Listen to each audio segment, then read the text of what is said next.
दिलीप मानेंचे भाजप प्रवेश, बापूंना डावललं का अटी मान्य?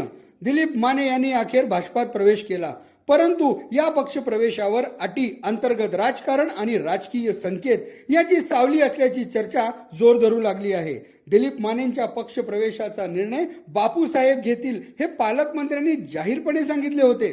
तर नव्याने पक्षात येणाऱ्यांनी 2-3 वर्षे तिकिटाची मागणी करू नये हे बापूंचे विधान अधिकच अर्थपूर्ण ठरत असल्याचे, या पक्ष प्रवेशासोबत काही अलिखित अटी आहेत का, हा प्रश्न उपस्थित केला जात आहे.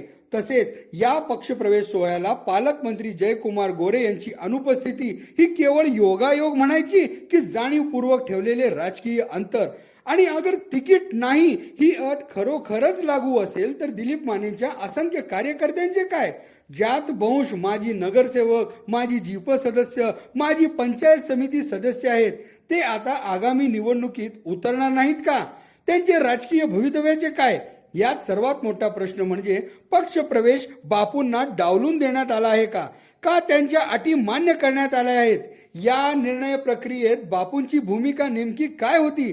बापूंची पुढील रणनीती काय असणार? असे अनेक प्रश्न चर्चिले जात आहेत.